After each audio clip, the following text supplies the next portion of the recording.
Aku selalu suka mengemudi malam-malam.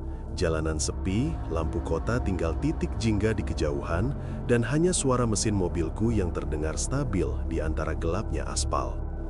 Malam itu harusnya biasa saja, perjalanan 3 jam dari kota kembali ke rumah orang tuaku di desa. Tapi dari awal rasanya ada yang ganjil.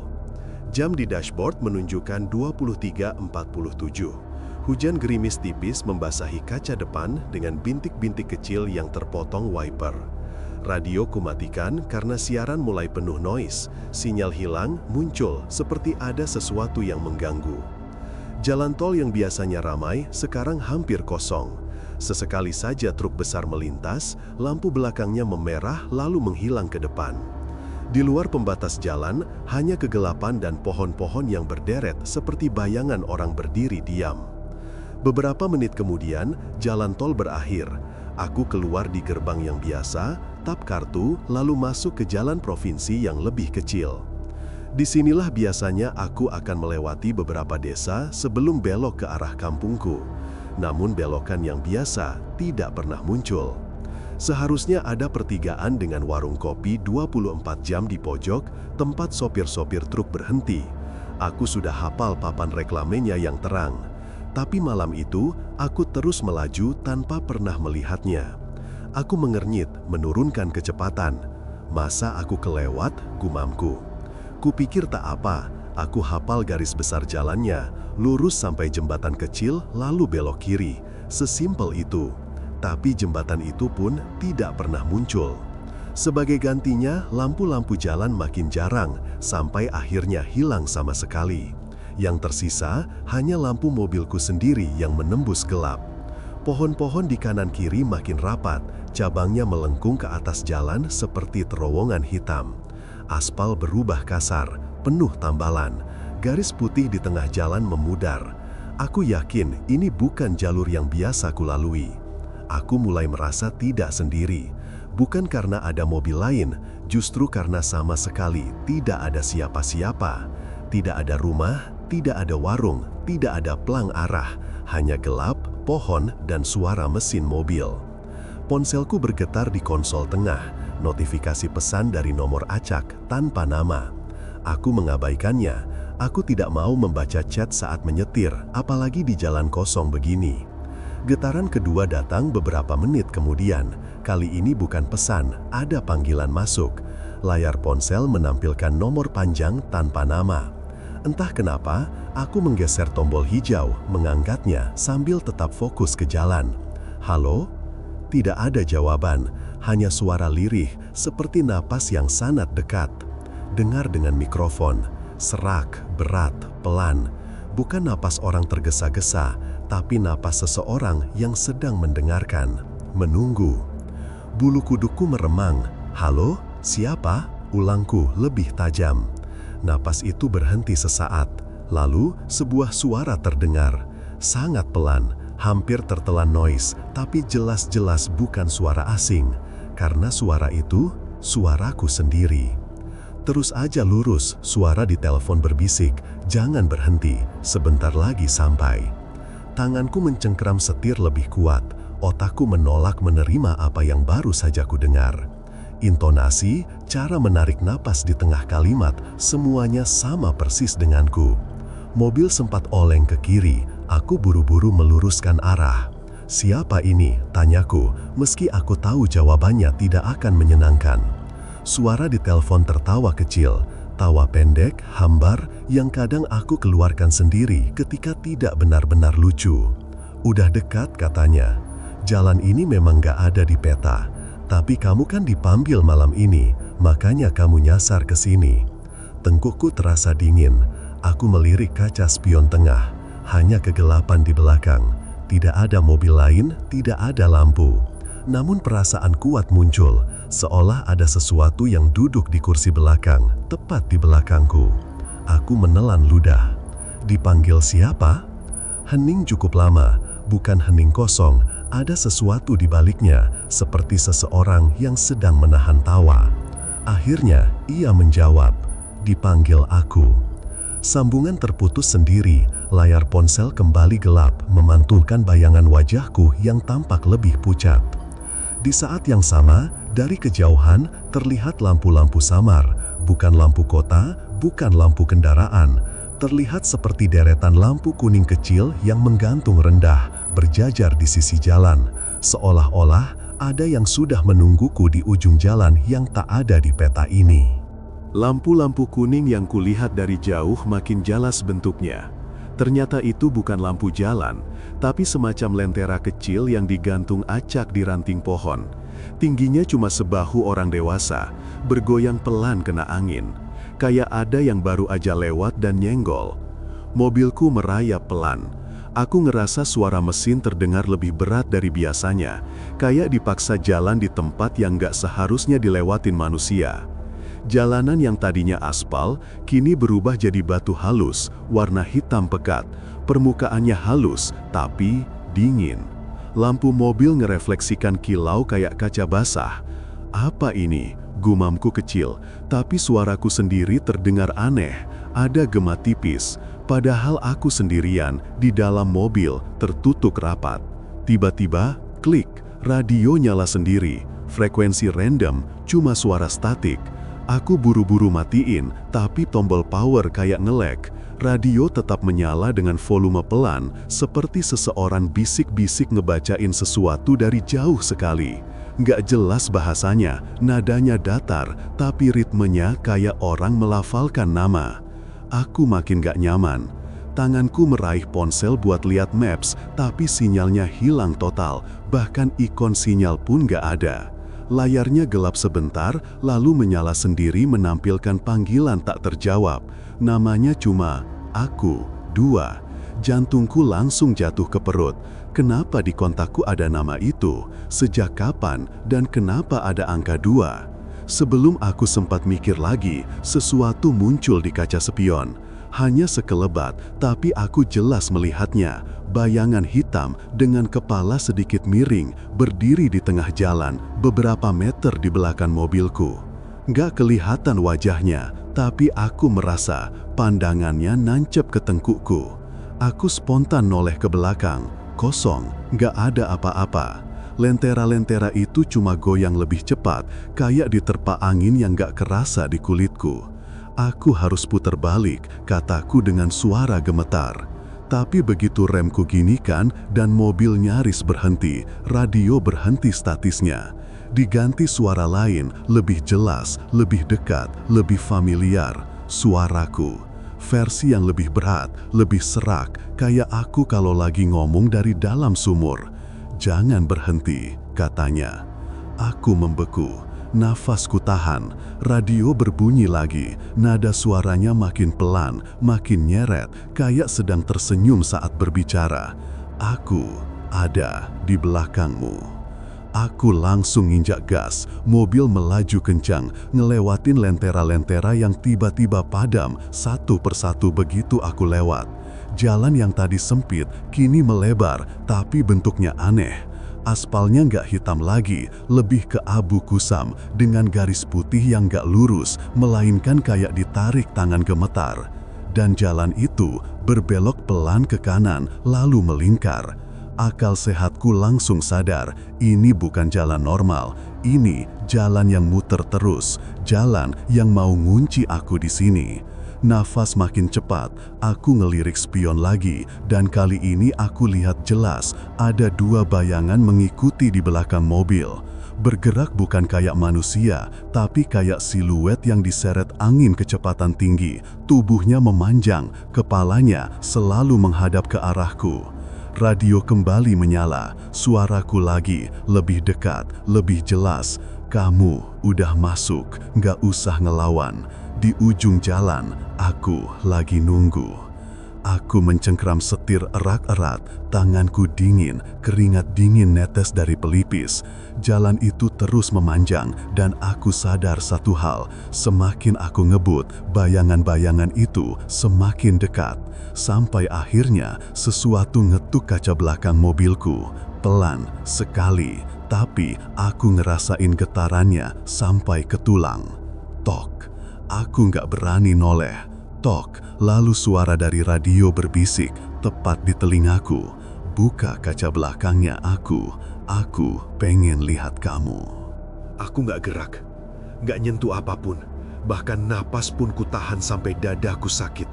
Karena suara itu, suara yang sama persis kayak aku, minta aku buka kaca belakang.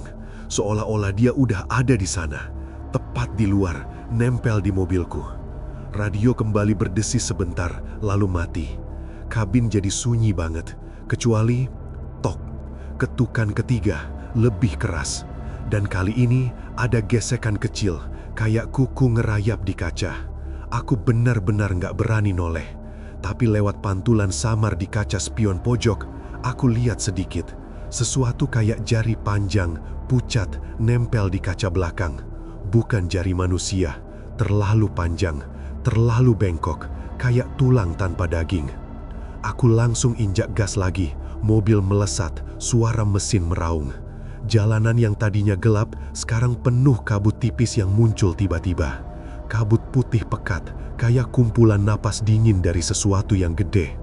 Semua lampu mobil memantul ke kabut, bikin pandanganku cuma beberapa meter ke depan.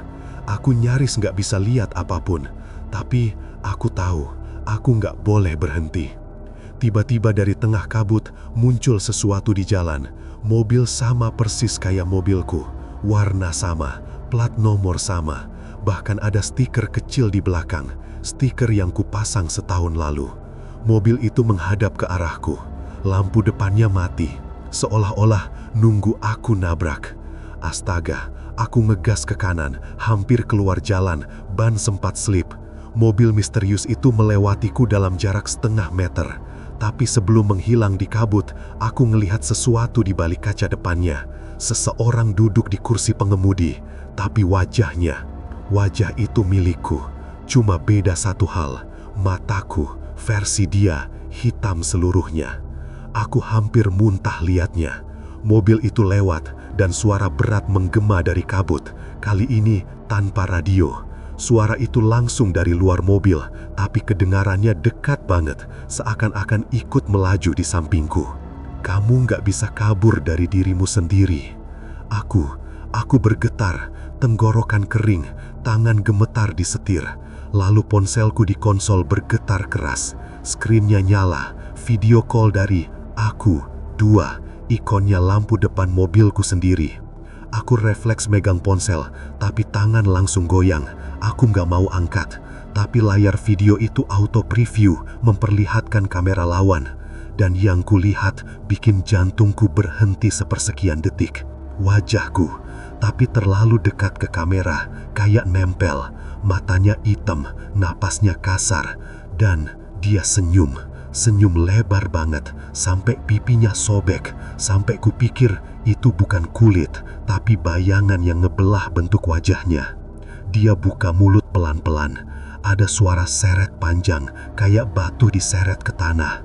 Lalu dia ngomong, "Kamu nyetir terlalu cepat. Pelan, pelan. Aku harus bisa nyusulmu." Aku spontan ngelempar ponsel itu ke jok penumpang. Nggak mau lihat, nggak mau dengar. Tapi saat mataku balik ke jalan, aku kaget setengah mati. Di kanan jalan, di antara kabut, muncul deretan rumah-rumah kayu tua.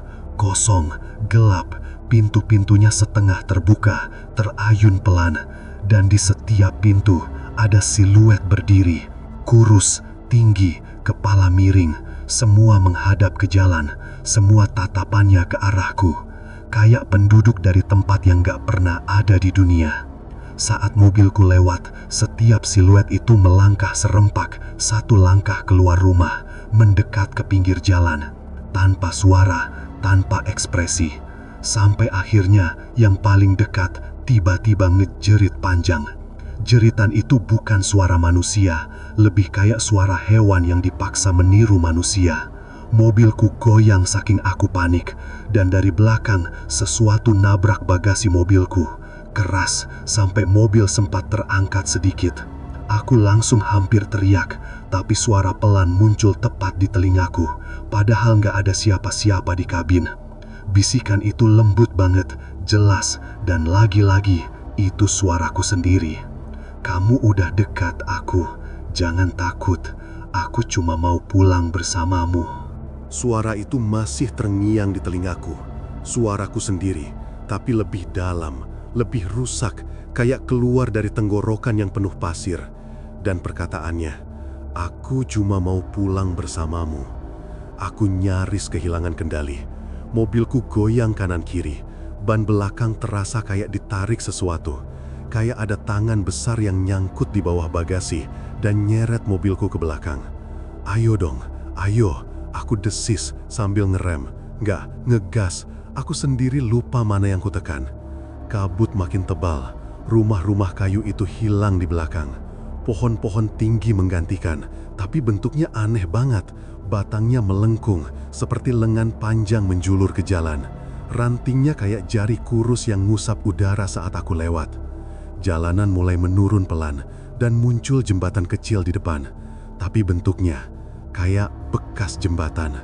Papan-papannya lapuk, beberapa patah, sisanya bolong, kayak udah puluhan tahun gak dipakai. Tapi aku harus lewat sini, karena jalan lain gak ada. Ketika mobil nyaris naik ke jembatan, radio yang tadinya mati sendiri langsung nyala keras, volume maksimal. Dan yang keluar bukan suara, bukan musik, tapi rekaman nafas. Nafas gak teratur, cepat, panik. Aku kenal itu. Itu nafasku sendiri. Entah direkam kapan. Aku langsung panik, tangan gemetar. Mati, mati. Ku tekan tombol power berkali-kali. Tetap nyala. Dari speaker terdengar suara gesekan keras. Lalu ada suara lain muncul, lebih jauh, kayak dari ruang kosong besar. "Udah lama kamu gak lewat sini." Aku. Suara itu bikin tengkuku panas dingin. Aku kayak tahu, ini bukan suara acak. Ini bukan makhluk yang nyamar jadi aku. Ini aku dari suatu tempat, atau sesuatu yang pakai aku sebagai pintu. Mobilku mulai naik jembatan. Bunyi krek, krek dari papan-papannya bikin aku merinding. Setiap roda lewat, papan-papan itu kayak mau patah. Aku buka kaca sedikit buat dengar keadaan luar. Dan aku nyesal, karena dari bawah jembatan terdengar suara banyak orang berbisik serempak, lirih, rendah, tapi jelas ngomong nama yang sama. Aku. Aku buru-buru naikkan kaca. Terlambat, sesuatu ngetok kaca kiri keras banget. Duk, aku kaget sampai setir hampir lepas. Aku nengok, dan di luar kaca ada wajah nempel lurus ke arahku. Bukan wajah manusia, meskipun bentuknya kayak wajahku, tapi kulitnya terlalu pucat, hampir transparan. Mata hitam penuh, mulutnya terbuka lebar sampai hampir ke telinga. Tapi yang bikin aku hampir pingsan, dia juga niru ekspresiku. Setiap ketakutan di wajahku, dia tiru. Setiap kedipan mataku, dia ikutin. Kayak cermin rusak, kayak versi diriku dari dunia yang salah. Dia bisik, "Kamu akhirnya balik." Aku spontan injak gas kuat-kuat. Jembatan bergoyang, beberapa papan patah, tapi aku lolos. Mobil mendarat di jalan berumput yang lebih lembut, suspensi memantul. Tapi sesuatu berubah. Langit, warnanya bukan hitam malam, lebih ke abu kehijauan, kayak kabut tebal tapi nggak bergerak. Dan pepohonan di kanan kiri jalan tampak kayak patah di tengah, tapi tetap berdiri. Aku pelanin mobil, ngeliat sekeliling. Jalannya lurus panjang, tapi horizon di depan kayak nggak ada. Jauh di ujung, warna gelapnya sama terus. Nggak ada bintang, nggak ada bulan. Ini bukan dunia luar kota. Ini bahkan bukan dunia malam. Ini kayak dimensi yang cuma kebentuk dari ingatanku tentang perjalanan malam, tapi versi mimpi buruknya. Lalu ponselku bunyi lagi. Bukan getaran, bukan panggilan. Pesan teks dari kontak yang tadi. Aku, 2. Pesannya cuma 1 baris. Part berikutnya, kamu akan ingat siapa yang pertama kali hilang di jalan ini. Aku merinding keseluruhan, karena aku nggak ingat siapa-siapa yang hilang. Aku nggak pernah dengar cerita itu. Tapi tanganku tiba-tiba kaku waktu baca pesan berikutnya. Kamu lupa, tapi aku ingat kamu dulu yang bikin aku hilang. Tanganku masih megang ponsel, tapi rasanya kayak beku. Pesan itu terus kupandangi. Huruf-hurufnya seolah merembes keluar layar, membentuk bayangan wajah. Bayanganku, kamu dulu yang bikin aku hilang. Aku ngelus dada, ngerasa jantungku berdetak terlalu cepat dan gak sinkron. Otakku nyoba mikir logis, tapi suasana sekitar gak kasih kesempatan. Jalan di depan mulai berubah. Bukan tanah, bukan aspal, tapi kayak hamparan hitam yang licin, mengkilap, kayak permukaan air yang beku tapi gak padat. Mobilku meluncur di atasnya tanpa suara. Ban gak ngeluarin gesekan apapun, kayak aku nyetir di atas bayangan raksasa. Angin berhenti total, suara hutan hilang, bahkan suara mesin mobil pun terasa jauh, lembek, kayak datang dari mimpi orang lain. Aku ngeliat ke kanan, ada sesuatu bergerak di pinggir jalan, tapi gerakannya lambat banget, kayak manusia yang berjalan di dalam air. Begitu mataku fokus, aku sadar, itu bukan satu sosok, itu banyak, puluhan, mungkin ratusan, semua berdiri diam. Tubuhnya hitam legam kayak arang, gak ada mata, gak ada mulut, tapi tiap kepala mereka menghadap langsung ke arahku. Mereka gak gerak, gak mendekat, hanya menatap. Dan rasanya kayak tenggorokanku dicekik perlahan. Aku buru-buru natap ke depan lagi. Tapi sekarang, ada persimpangan, 3 jalan bercabang, semua gelap, semua sama gak punya tanda, dan semua kayak menunggu aku memilih. Aku injak rem, mobil berhenti perlahan di tengah permukaan hitam licin itu. Saat mobil berhenti, semua sosok hitam di pinggir jalan langsung miringkan kepala ke kiri, bersamaan, seolah memberi sinyal. Aku gemetar, kenapa kiri? Gumamku tanpa sadar. Ponselku tiba-tiba nyala, sendiri, layar blank, putih kosong. Lalu muncul tulisan pelan-pelan, seolah ada seseorang nulis dari balik layar. Karena dulu kamu belok kiri, waktu ninggalin aku. Dadaku langsung panas, ada rasa familiar tapi sekaligus asing, kayak memori yang sengaja dipendam jauh banget. Aku nyaris ngomong, aku gak pernah ninggalin siapa-siapa, tapi sebelum aku sempat ngeluarin suara, ada ketukan di kaca depan, pelan, tapi jelas. Aku nengok buru-buru dan langsung merinding, dari ujung kaki sampai kepala. Ada anak kecil berdiri tepat di depan mobil. Kepalanya nurun, rambutnya nutupin wajah. Tangannya pucat, nempel di kaca. Tapi tubuhnya bukan kayak anak normal. Kakinya kayak bengkok ke arah yang salah. Bahunya terlalu sempit, dan seluruh permukaan kulitnya kayak retakan tanah kering. Waktu angin lewat kecil banget, yang harusnya nggak ada angin di sini. Rambutnya terangkat sedikit. Dari celah itu, aku lihat pipinya robek, kayak habis jatuh keras, kayak pernah diseret. Nafasku tercekat. Anak itu pelan-pelan nengaдаhin kepala, dan aku lihat wajahnya, mata hitam penuh, hidungnya bengkok, dan mulutnya bentuk huruf U, kayak mau senyum, tapi kulitnya ketarik sampai ke bawah dagu. Dia buka mulut, dan suaranya bukan suara anak kecil, bukan suara monster, tapi suara seorang remaja laki-laki mirip aku, tapi versi mudanya. Aku tunggu lama banget, kamu lama banget nyusul. Aku kaku, rasanya dunia bergetar, karena suara itu aku kenal. Meski samar, suaranya aku waktu umur sekitar 14 atau 15 tahun. Dia lanjut ngomong, dengan suara serak, waktu itu kamu bilang cuma sebentar, cuma ambil jalan pintas, terus kamu hilang dari aku. Aku nelen ludah, tenggorokan kering.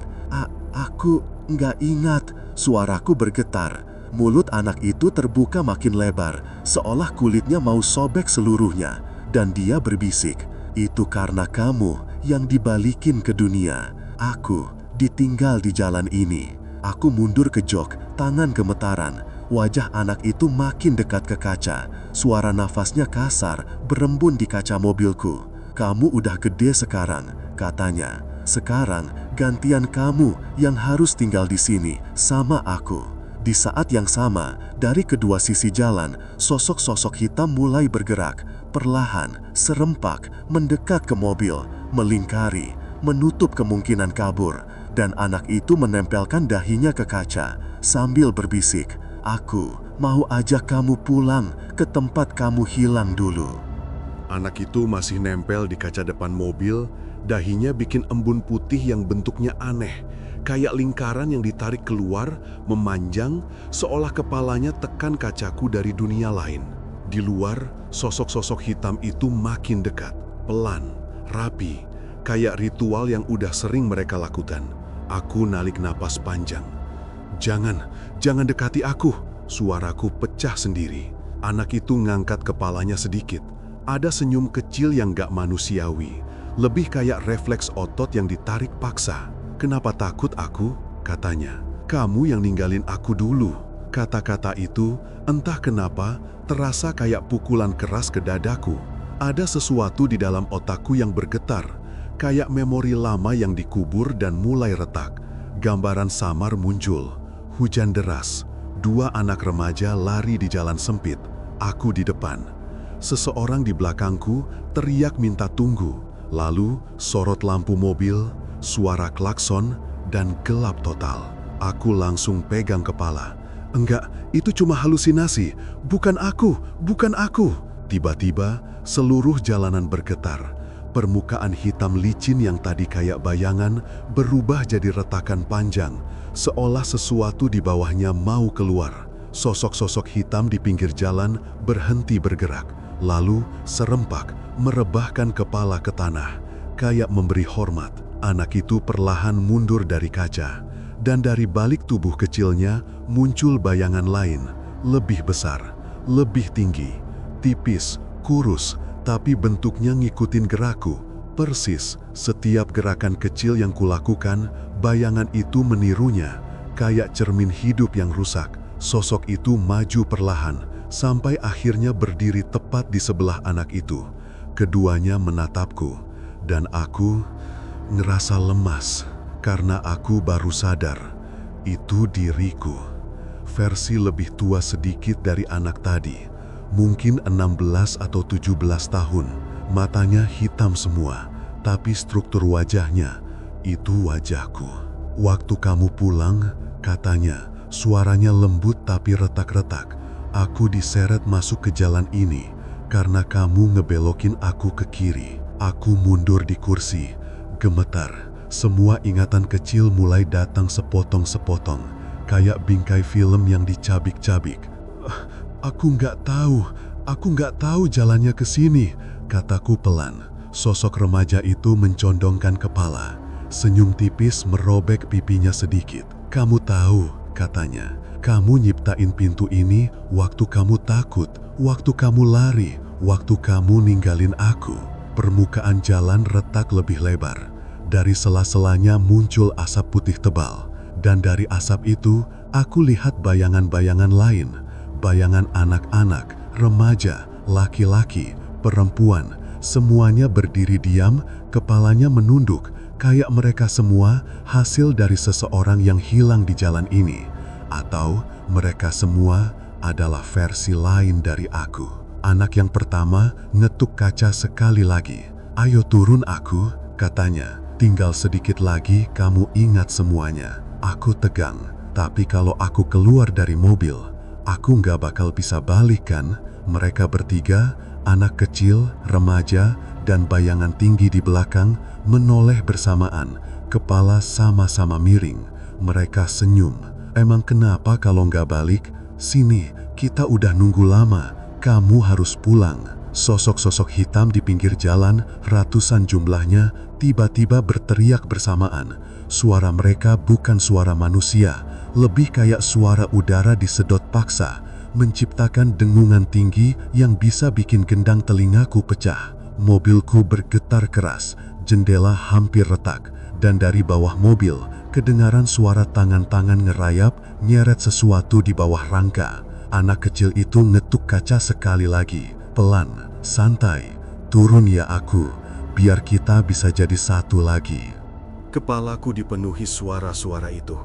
Teriakan makhluk-makhluk hitam, bisikan anak kecil, suara remaja yang mirip aku, dan bayangan besar yang ngikutin gerakanku. Semuanya nyampur jadi satu sampai rasanya dunia berputar.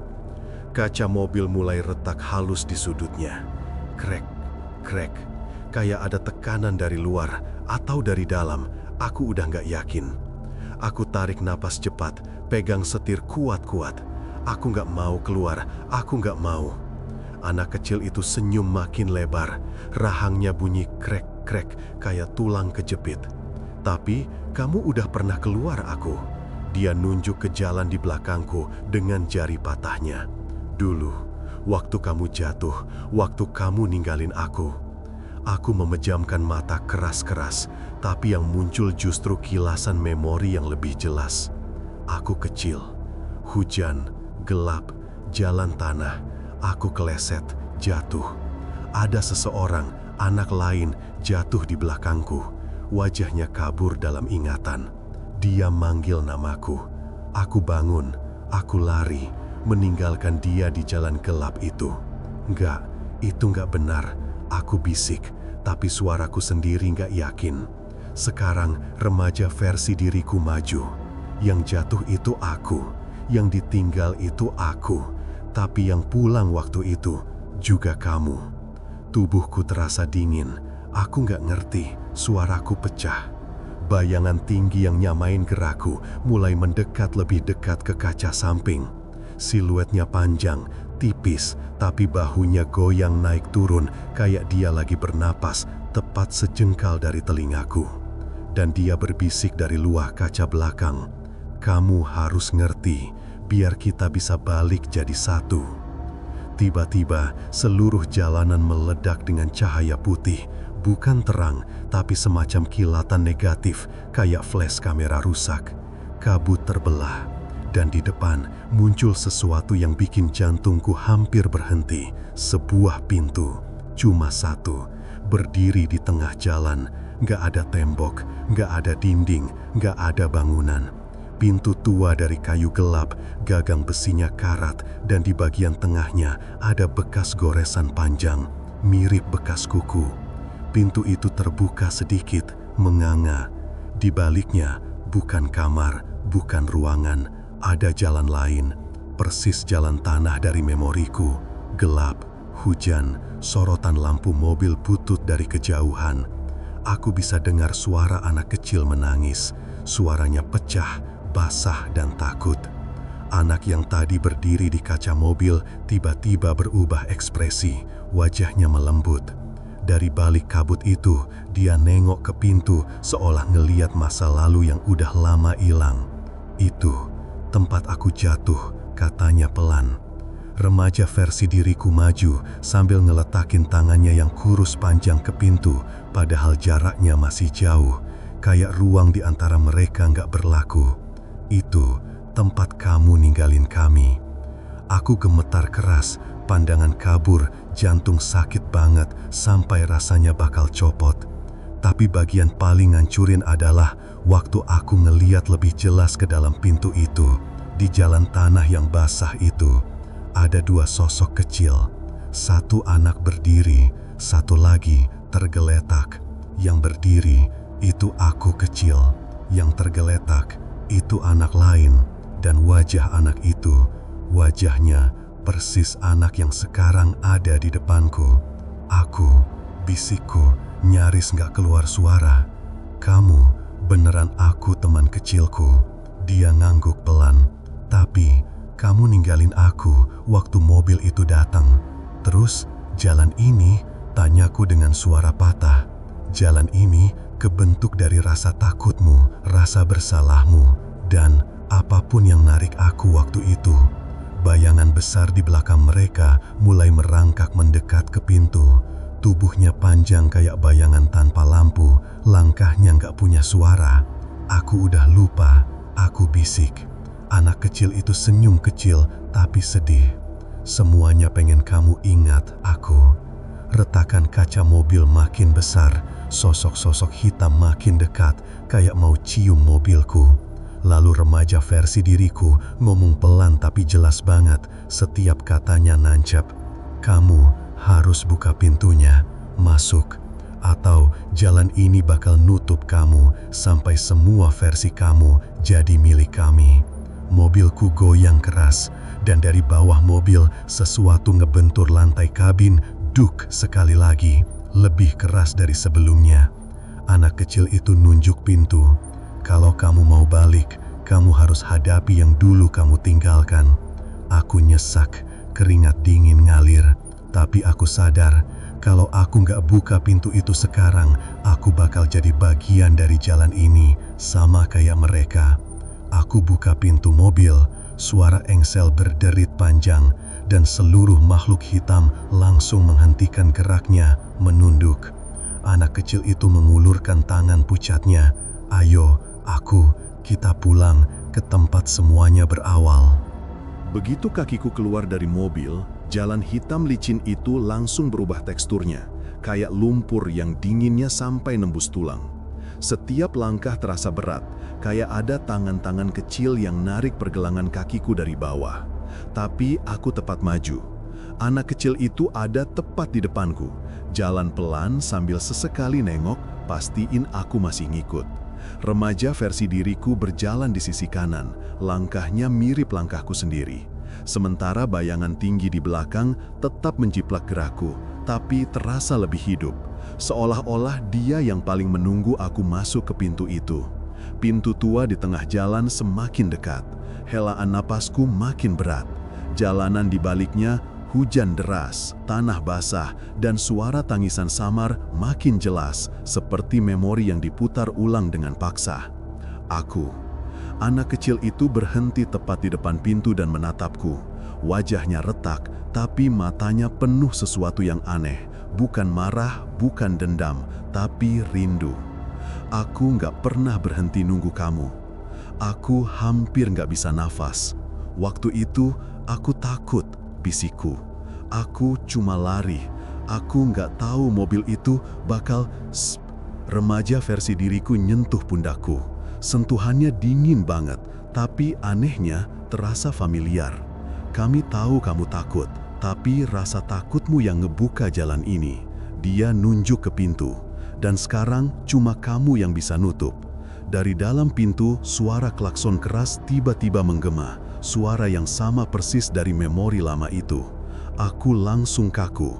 Itu suara yang selalu pengen aku lupain seumur hidup. Hujan di balik pintu turun makin deras. Lampu mobil butut yang berhenti mendadak di tengah jalan menyala terang. Dan aku lihat jelas, anak kecil, versi kecil dari anak yang ada di depanku sekarang, jatuh tersungkur. Darah di pelipisnya bercampur lumpur, sedangkan aku kecil berdiri beberapa meter di depan, menoleh sebentar, lalu lari ke arah berlawanan. Suaraku bergetar.